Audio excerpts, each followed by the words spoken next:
Have you ever wondered, when you touch someone, shake a hand, hold a child, feel the wind, what's really happening? Because science tells us something wild. Atoms don't actually touch. So if the building blocks of matter never really make contact, why can you feel anything at all? Let's go deeper. Everything around you, your skin, this phone, the air, is made of atoms. But atoms are mostly empty space. If an atom were the size of a stadium, the nucleus would be like a marble sitting at the center. The rest, just space. Now here's the twist. When you press your finger on a surface and feel solidness, you're not actually touching that object. What you're feeling is repulsion. Your electrons are being pushed back by the electrons of the other surface. They never meet. They repel. It's like magnets that never click together. Your brain takes that force and says, "I'm feeling something." But in truth, you're not. Dive deeper into the quantum level, and you'll find that nothing is still. Atoms vibrate, energy flickers, reality dances. What we think of as touch is really a field interaction, a conversation between energy systems. There's no solid matter, only probabilities and forces. Nothing touches anything. And yet, we feel everything. If we're made of atoms that don't touch, how do we connect? Simple answer. Energy doesn't need to collide to be felt. We feel each other through vibration, through force fields, through resonance. Even a thought can move someone. Even a presence can heal a room. Even a silence can carry meaning. So maybe touch isn't what we thought. Maybe it's spirit dressed as sensation. So the next time you hug someone, know this. You're not touching their skin. You're interacting with their energy field. And in that space between atoms exists the most powerful force in the universe, connection. Not physical, but energetic. Not surface, but sacred. This is more than science. It's spirituality in disguise. You're not just touching the world, you are the world, pretending to touch itself. The deeper scientists looked into matter, the less they found. Protons, neutrons, electrons, they're just excitations of invisible fields. Like ripples on the surface of a pond, these particles are simply disturbances in energy. This means you're not made of things. You're made of movement. You're made of vibration. You're made of the invisible dance. And everything around you is dancing too. This changes everything. Because the world isn't built from bricks and blocks. It's built from relationships between fields. The solid floor beneath your feet? It's just force fields repelling your atoms. The space between you and the sky? Not empty. It's full of potential energy. You are never truly alone. You are always connected to everything. Because every field touches every other field. You're not just in the dance. You are the dance. You're not just walking through the field. You are the field, folding into form. And once you realize this, you stop fearing separation. Because you understand, all is one. You ever felt that deep connection with someone even when they're miles apart? You think of them, and suddenly they call. It's not magic, it's quantum entanglement. In quantum physics, when two particles become entangled, they're linked forever, no matter the distance. Touch one, and the other responds instantly, breaking the rules of space and even defying the speed of light. Einstein called it spooky action at a distance, but it's real. Now consider this.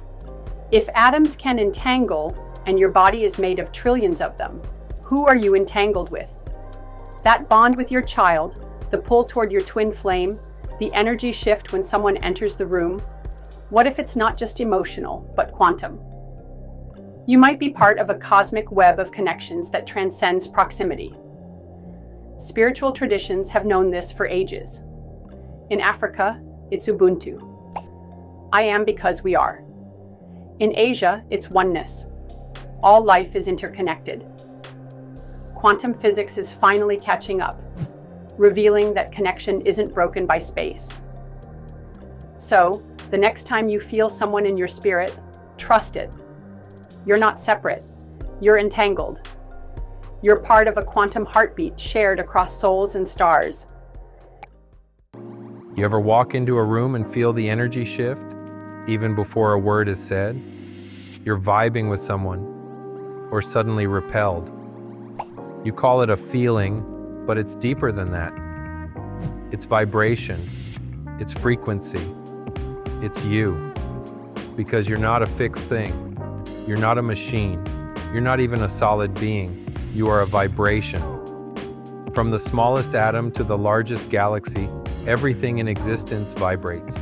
And that vibration carries energy, information, and identity. Your voice, your heartbeat, your thoughts, all of them have frequency. Even the chair you're sitting on right now. It looks still, but zoom in close enough, and you'll see the atoms shaking with motion. That's life, vibration in motion. Your body is tuned to a frequency. Your mind transmits thoughts like radio waves.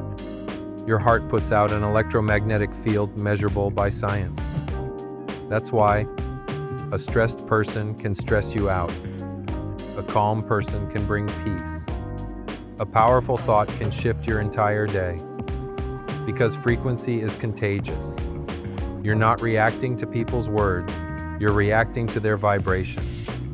And what you attract into your life? It responds to your dominant frequency. Not what you say, not what you want, but what you vibe.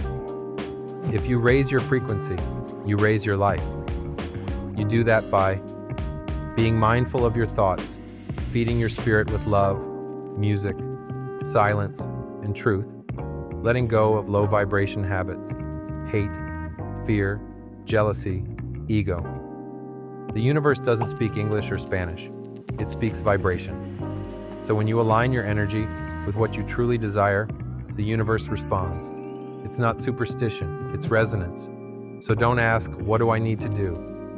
Ask instead, what do I need to become? Because your future isn't built from effort. It's built from frequency. You're not made of matter.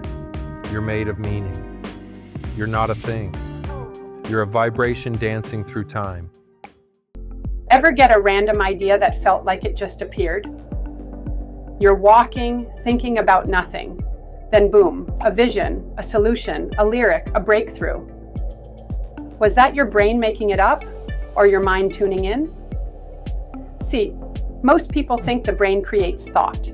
But what if your mind is more like a radio, not a generator, but a receiver? Scientists and spiritual masters alike have asked, where does consciousness come from? And a growing number now believe it doesn't come from your brain. It comes through it, like music through a speaker. The brain is the hardware. Consciousness is the signal. It's not locked in your skull. It's everywhere, a field, a frequency, a force. And when your brain quiets down, you begin to tune in. You ever wondered why ideas strike in the shower? Why deep truths surface in stillness? Why geniuses often say, I didn't create it, it came to me. That's tuning. Meditation, stillness, prayer, even heartbreak. These moments open your signal up, and you start receiving from the field. Call it divine, call it quantum, call it creative source. But one thing is true.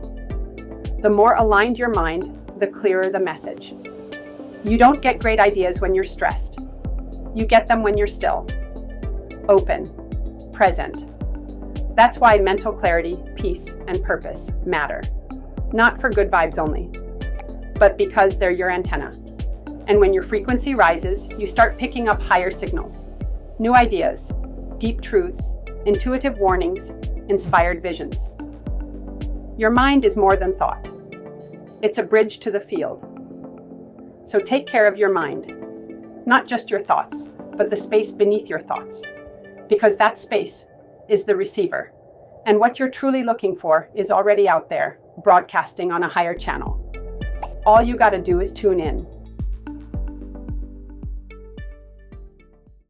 You are the force behind the form. After all the science, after all the vibration, after all the fields and frequencies, one truth remains. You are the force. Not the body, not the story, not the name, the awareness behind it all. The outer world is a reflection of the inner one. Everything you see out there is shaped by what's moving in here.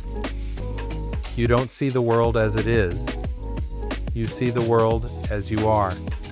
That means your thoughts ripple through the quantum field. Your energy paints the canvas of your reality. Your attention? It collapses possibility into form. You're not a bystander. You're a creator. You're not limited by your culture, your background, your bank account, your past. These are chapters, but they're not the author. You are the observer behind the mind, the light behind the eyes, the force that shapes, bends, and builds worlds. Religion pointed to the divine. Science explored the structure, but transcendence is when you realize the divine is in you. You are the field in human form. The awakened human is not perfect, but present. They don't seek power over others, but alignment within. They don't react out of fear. They move in frequency. You are not the effect. You are the cause. You are not the matter. You are the field manifesting itself as matter. The deeper you go, the more you realize. Everything is energy, and energy follows awareness. So walk with your head high, not in pride, but in remembrance. You're not just part of the universe. You are the universe, localized in form, infinite in spirit. You are the force, behind the form, behind the illusion, behind the name. This is your power, this is your truth, and this is your time.